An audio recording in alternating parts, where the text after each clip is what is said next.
Welcome on another episode of let's talk business. So आज हमारे साथ एक ऐसे शख्स हैं जो लखनऊ के हैं, महानगर बॉयज़ से हैं एंड इन्होंने इंडिया में 3 कंपनी स्टार्ट करने के बाद ही मूव टू कनाडा एंड उन्होंने वहाँ पे अपने खुद के 2 बिजनेसेस स्टार्ट किए हैं एंड इसके बाद अब ये लखनऊ एंड इंडिया के लोगों को हेल्प कर रहे हैं कि वो अपना बिजनेस वहाँ पे कैसे मतलब इन्वेस्ट करें वहाँ पे और कैसे ग्रो करें लाइफस्टाइल वाइज भी and in money terms also. So we have mister Shivendra Mohan with us today. Welcome on the show with us. Thank you.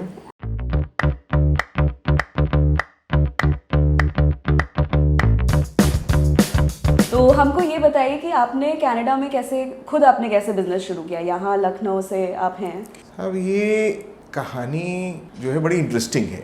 मेरे एक फ्रेंड को कोई ऑफर आया था एक स्कीम का, तो उस स्कीम में वो उन्होंने कहा साहब इन्वेस्ट कर लीजिए तो चलते हैं। कुछ प्रश्न पूछने के बाद मुझे वो स्कीम जो थी वो दाएं बाएं की लगी कि कोई नाइजीरिया का, कोई युगांडा का, कोई सूडान का व्यक्ति है, साथ में 2 हिंदुस्तानी भी जा रहे हैं। तो साथ में मतलब सब इन्वेस्ट हाँ 5-6 लोग मिलके जा रहे हैं। वो पांचों 6 आपस में नहीं एक दूसरे को जानते और जो बाहर के विदेशी उनको तो बिल्कुल नहीं जानते। हाँ।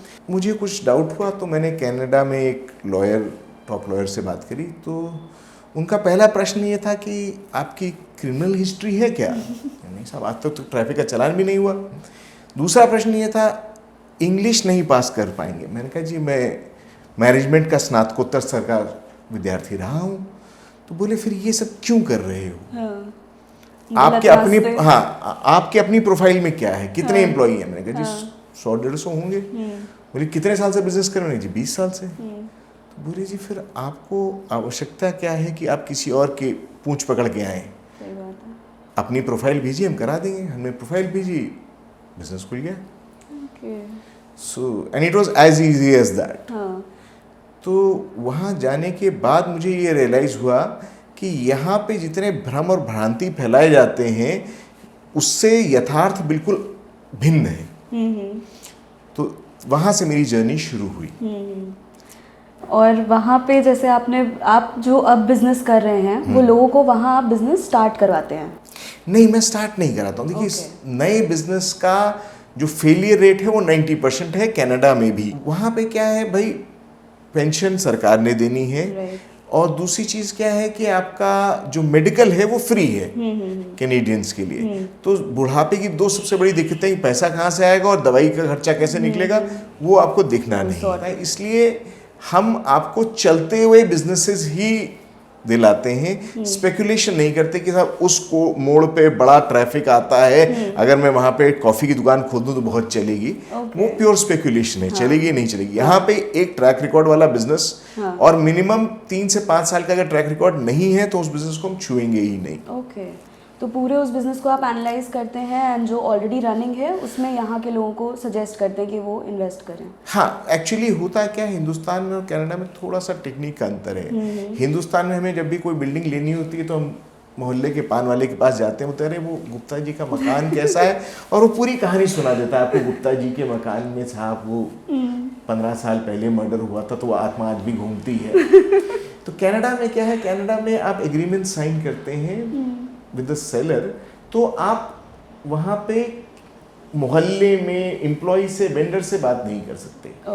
वो आपको ये परमिशन देता है कि आपका ऑडिटर जाके ऑडिट कर लेगा। तो हम लोग स्वयं ना जाकर वकीलों से, ऑडिटर से जो इस चीज़ के पारंगत हैं, जिनकी महारत है उस फील्ड में, उस फील्ड का वो जाके ऑडिट करके आते हैं। बिकॉज हर बिजनेस की लीगल रिक्वायरमेंट अलग होती है। किसी बिजनेस में आपको एनवायरमेंटल क्लियरेंस चाहिए, किसी में नहीं चाहिए। तो इसमें सपोज मैं आपसे कोई business, suppose I talk to you about a business कि मुझे इन्वेस्ट करना है, मैंने इन्वेस्ट कर दिया, खरीद लिया, उसके बाद क्या होगा? मतलब आप बोलोगे कोई मुझे दिक्कत आई तो आप बोलोगे कि पेपर्स चेक करने चाहिए थे, साइन करते टाइम देखना चाहिए था? नहीं, देखिए ऐसा है, हमें सबसे बड़ा फर्क यही है क्योंकि ये गैप हमने देखा इन सर्विस डिलीवरी कि जो इंडिया के कंसल्टेंट्स हैं वो कनाडा में उनकी कोई प्रेजेंस नहीं है। जो कनाडा का बंदा है वो इंडिया के लॉज को समझता नहीं है। अब क्या है, फॉरेन इन्वेस्टमेंट आज की डेट में बहुत हो रही है, बट उसके भी कायदे कानून हैं। कोई भी नहीं था जो इंडिया के लॉज भी बता पाए और कनाडा के भी बता पाए।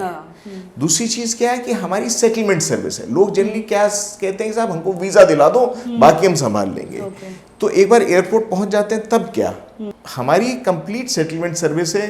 कहाँ रहना है, ऑफिस कहाँ होना है, जिनके पास फैमिलीज उनके बच्चे कहाँ पढ़ेंगे, हर चीज बदल जाती है वहाँ। यहाँ से भाई वहाँ पे स्कूलिंग फ्री है, हर आप बिजनेस वीजा पे जाएंगे आपके बच्चे फ्री में पढ़ेंगे। लेकिन उनके भी रूल्स हैं। हर स्कूल का एक जियोग्राफिकल कैचमेंट एरिया है, उसके अंदर यदि आपने घर नहीं लिया तो आप कोई भी हो। तो जैसे किस किस चीज़ में आप लोगों को हेल्प करते हैं? देखिए साहब, हर चीज़ वो एडवाइस कि वहाँ पे रहने पे आपको क्या चीज़ है जिसकी ज़रूरत है। सबसे पहली रिक्वायरमेंट वहाँ उतरते ही आपको ड्राइविंग लाइसेंस की होती है। हिंदुस्तान में भ्रांति है कि इंटरनेशनल ड्राइविंग परमिट 12 महीने चलता है, वो वहाँ एक दिन भी नहीं चलता, 12 घंटे भी नहीं चलता। तो ड्राइविंग लाइसेंसेस हैं, आईडीज हैं, बैंक अकाउंट्स हैं, कंपनीज फॉर्मेशंस हैं। तो ये सारे काम हमारी टीम, छोटी छोटी चीजें भी सब कुछ। देखिए ये होता क्या है साहब, हर चीज छोटी है लेकिन बहुत इंपॉर्टेंट है, क्योंकि एक गैर मुल्क में आपको बैंक में इंट्रोड्यूस कौन कराएगा? कौन से बैंक में अकाउंट खुलना है भाई, कौन सा बैंक है जिससे आप इंडिया से ऑनलाइन ट्रांसफर कर सकते हैं? क्योंकि हम ये काम कर चुके हैं, क्योंकि एक एक्सपीरियंस है, इसलिए हम आपके साथ वो एक्सपीरियंस शेयर करते हैं। एंड इसमें जैसे मतलब कौन कौन सी इंडस्ट्रीज इंक्लूड हुई? जैसे अभी टॉकिंग अबाउट जैसे फूड इंडस्ट्री हो गई, सैलून बिजनेस, या मतलब कुछ बड़े बिजनेसेस की भी हम बात करें। देखिए साहब, इसमें होता क्या है कि there are some rules set by the Indian government, businesses that are not considered investment. There are some rules set by the Canadian government. ये एक स्पेशलिस्ट लॉयर्स की टीम होती है जो आपके एक्सपीरियंस को बिजनेस से मैच करती है। आजीवन अगर मैंने कंसल्टेंसी करी है और मेरी इच्छा है कि मैं कनाडा जाके पकौड़े तलूं, तो कनाडा उसका वीज़ा नहीं देगा, मेरी इच्छा चाहे कितनी भी हो। मेरी पकौड़े तलने की, कढ़ाई खरीदने की भी यदि क्षमता है तो भी वीज़ा नहीं मिलेगा। ठीक है, तो वो एक इमिग्रेशन लॉयर ही बता सकता है कि आपके प्रोफाइल से बिजनेस, तो यहाँ पे बिजनेस से प्रोफाइल नहीं सेट होती, प्रोफाइल से बिजनेस, बिकॉज बिजनेस सब अवेलेबल है। आप ये सोचिए कि 70% बिजनेस स्मॉल बिजनेस है, जिसमें से 40% लोग अगले 5 साल में रिटायर कर जाएंगे। तो बहुत बड़ी मार्केट है, हम नहीं जाएंगे तो कोई ना कोई तो जाएगा ही। पूरी दुनिया इस समय कनाडा आना ही चाहती है भाई। बच्चे की एजुकेशन फ्री है, हेल्थ फ्री है, रिटायरमेंट बेनिफिट्स हैं। AQI जिस दिन 3 की हो जाती है उस दिन लोग बोलते हैं अरे बड़ा गंदा माहौल है, हम बोलते हैं हम सब 300 में मॉर्निंग वॉक करने जाते हैं। ठीक है, तो हमने बिजकैन के बारे में तो बहुत कुछ समझ लिया।